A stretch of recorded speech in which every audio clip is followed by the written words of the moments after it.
Buenos días, muchas gracias por la invitación.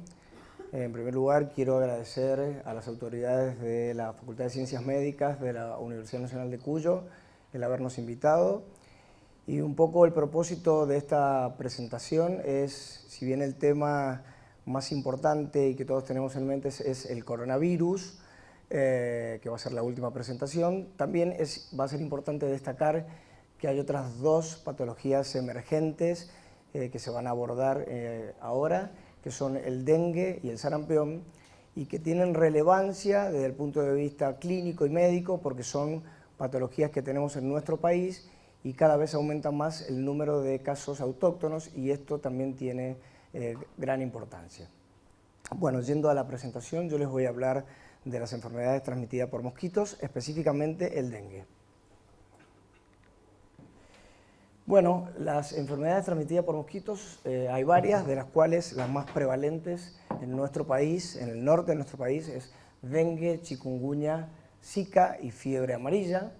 Este es el vector, que es el mosquito Aedes aegypti, y tiene ciertas características. El mosquito vive en hábitats urbanos y se reproduce principalmente en recipientes artificiales, como la mayoría sabemos.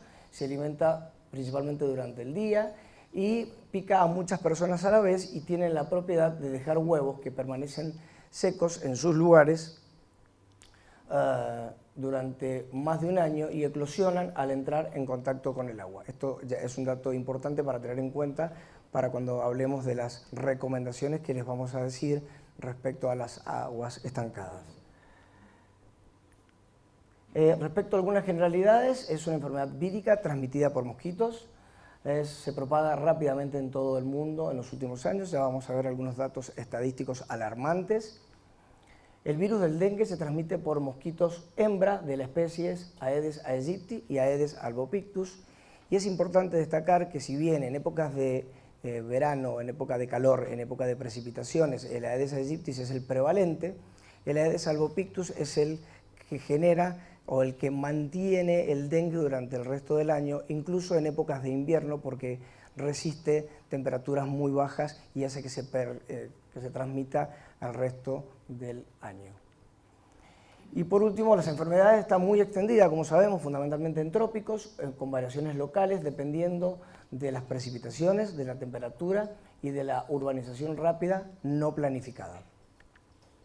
Este un poco es para que veamos cuál es el virus del dengue, que tiene básicamente una estructura, es una estructura lipídica que la da el huésped y tiene membranas de envoltura con proteínas en su interior que se enclavan en esta membrana lipídica y tiene una proteína de cápside y en el medio tiene su RNA monocatenario que le da las propiedades de poder ingresar adentro de la célula del huésped. Básicamente pertenece a la familia Flaviviridae, que tiene 4 serotipos descritos, el DEN1, DEN2, DEN3 y DEN4. Y hay publicaciones que ya están hablando de un DEN5. Es importante destacar que entre estos serotipos no hay inmunidad cruzada respecto a los otros. Las infecciones posteriores secundarias causadas por otros serotipos aumentan el riesgo y aumentan la probabilidad de generar dengue grave. Cuando una persona se recupera, adquiere inmunidad de por vida, pero solo contra ese tipo de serotipo en particular. Bien, esto es un poco para que veamos cuando el virus del dengue ingresa, ¿sí? Tiene efecto directo sobre las células del sistema mononuclear fagocítico, pero también hay anticuerpos que lo van a detectar para generar la curación. En general, ya vamos a ver enseguida que la mayoría de los tipos de dengue tienen una buena evolución, son de comportamiento benigno, pero cuando esto se altera o ingresa algún otro tipo de serotipo, se puede transformar en un dengue grave y generar alteraciones de la permeabilidad, fundamentalmente dado por un grupo de citoquinas prevalentes como son la interleuquina 8, la 1, el factor de necrosis tumoral alfa y el interferón gamma. Los aspectos clínicos son también importantes de destacar, dado que Como verán, las características clínicas son muy parecidos a un síndrome gripal. Como verán, tienen fiebre alta, cefalea retroocular, artromialgias severas, le llaman fiebre quebrantahuesos, tienen astenia, náuseas y vómitos, rash solo un 20 a un 30%, y también hay un grupo pequeño que cursan con manifestaciones hemorrágicas, pero es importante destacar que no tienen síntomas respiratorios, y esto es importante para el interrogatorio cuando nosotros vemos pacientes. Si el paciente tiene alguno de estos síntomas, como tos, odinofagia o dificultad respiratoria, es poco probable que tenga un dengue.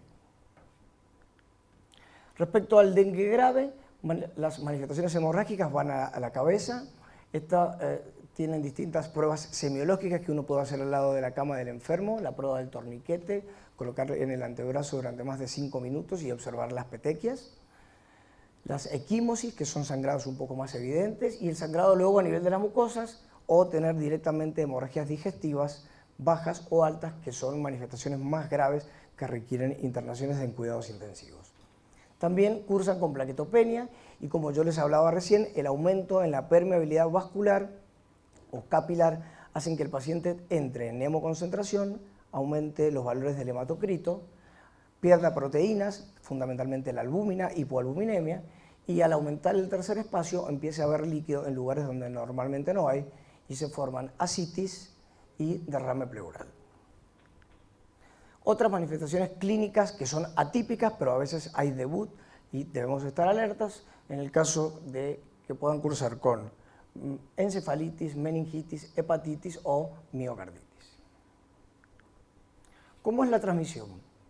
El periodo de incubación es entre 4 y 10 días. Las personas infectadas, tanto las sintomáticas como las asintomáticas, son los portadores y multiplicadores del virus, y los mosquitos se infectan al picarlos. Entonces transmiten de persona a persona, y esto es lo que hace la gravedad a la patología. Tras la aparición de los primeros síntomas, las personas infectadas con el virus transmiten la infección desde 4 a 5 días hasta 12 como máximo. Hay otros factores individuales del huésped que uno debe tener en cuenta en ciertas áreas.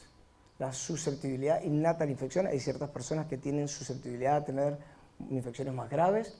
El nivel inmunitario, obviamente los pacientes que tienen déficit inmunitario van a tener mayor propensión a hacer infecciones más graves. La enfermedad premórbida existente, esto no en dengue, sino lo van a ver también en las otras patologías que van a hablar mis compañeras. El estado nutricional, los antecedentes de infecciones previas a otros tipos de dengue por la probabilidad de que hagan un dengue grave. Y por otro lado, las características propias del virus, que de por sí, si hay una gran carga viral, un gran inóculo, hay nivel de viremias alto y aumenta la capacidad de infección. Y por otro lado, también se sabe que hay, respecto a los distintos serotipos, algunos que tienen más probabilidad de generar más daño, fundamentalmente el serotipo DEN2. En nuestro país ya vamos a ver enseguida que los serotipos prevalentes son el DEN4 y el DEN1. ¿Cuál es el diagnóstico? Inicialmente nos basamos en la clínica que vimos recién, que es de gran importancia para tener en cuenta y para orientarnos, y cuando hay alta sospecha clínica y tenemos la probabilidad de hacer diagnósticos, el diagnóstico es inicialmente desde el día primero al día quinto a través de métodos directos. Es decir, utilizamos métodos moleculares como son la PCR, la reacción en cadena de polimerasa, para específica de dengue.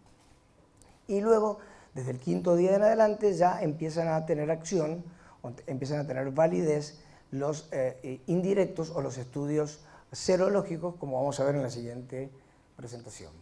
Como ven acá, los primeros días, desde el día 0 hasta el día 4, es el periodo de viremia, es decir, donde se incorpora el virus en sangre, y luego a partir del día quinto y en adelante aumentan los niveles de las inmunoglobulinas, primariamente la inmunoglobulina M, que es la que da el periodo agudo, y luego las otras inmunoglobulinas que tienen menos sensibilidad que la M, y entonces en los primeros días pedimos la carga viral, la PCR, y en los días posteriores los métodos indirectos, como dijimos anteriormente. Prevención y control, lo más importante. Hoy por hoy, un método para controlar o prevenir la transmisión es controlar al mosquito, controlar al vector. Es evitar que los mosquitos encuentren lugares donde depositar sus huevos, eliminar correctamente los desechos sólidos y los posibles hábitats artificiales. Esto es muy importante. Cubrir, vaciar y limpiar cada semana los recipientes donde pueda almacenarse agua de uso doméstico, porque les aclaro que el dengue puede estar en hábitats urbanos, como dijimos recién, o no urbanos. Entonces en nuestras casas puede haber mosquitos aedes y es muy importante tener en cuenta y poder realizar lo que se llama el descacharrizado para poder prevenir específicamente esta patología. Además, aplicar insecticidas adecuados a los recipientes en que se almacena el agua a la intemperie, utilizar medidas de protección personal en el hogar, como mosquiteros en las ventanas, y también recomendar usar ropa de manga larga, repelentes y recambiarlos cada 2 horas. Materiales tratados con insecticidas, espirales y vaporizadores también son importantes para la prevención. Un poco este mapa es para que vean que obviamente en áreas donde hay mayor calor, mayores precipitaciones, en el área tropical es donde más se desarrolla la patología. Y esta es una diapo para que ustedes vean qué pasó en el 2019. Bueno, Brasil iba a la cabeza. Antes del año 70, solo 9 países tenían o habían registrado dengue en el mundo. Hoy, cerca de 4.000 millones de personas tienen dengue en el mundo. Esto es un dato alarmante. Y esto es una actualidad al 8 de marzo, desde hace 3 días. En una semana subieron el 66% de los casos de dengue en la ciudad y ya son cerca de 370 casos confirmados en Buenos Aires, y de los casi 1.000 han sido notificados, de los 1.000 que fueron sospechados, 370 han sido confirmados. Y miren este dato, en solo una semana, del 23 al 29 de febrero, se registraron 110 nuevos casos. Eso ha hecho que aumente significativamente el porcentaje en casi un 70%. En general, para decirles que en Mendoza hasta hoy hay 7 casos confirmados y que serían importados, no hay ningún autóctono, eso está informado según el Ministerio de Salud de la provincia, y la mayoría corresponden a los serotipos DEN 4 y DEN 1. El tratamiento es sintomático, no hay antivirales para esta infección y hay en desarrollo muchas vacunas, fundamentalmente en zonas con alta endemicidad, con resultados por ahora desalentadores, por lo tanto no aconsejamos ninguna vacuna. En caso de que ocurra el dengue grave, está demostrado que la asistencia prestada por el servicio de salud disminuye la mortalidad de un 20 hasta un 1%. Para concluir, el dengue es una infección vírica transmitida por mosquitos. La infección causa síntomas gripales, pero puede evolucionar a formas graves, llamado dengue grave. En las últimas décadas ha aumentado enormemente la incidencia de dengue en el mundo. Se presentan en los climas tropicales y subtropicales de todo el planeta, sobre todo en zonas urbanas y semiurbanas, y no hay tratamiento específico hasta la actualidad, pero la detección oportuna y temprana y el acceso a la asistencia médica adecuada disminuye la tasa de mortalidad por debajo del 1%. Muchas gracias.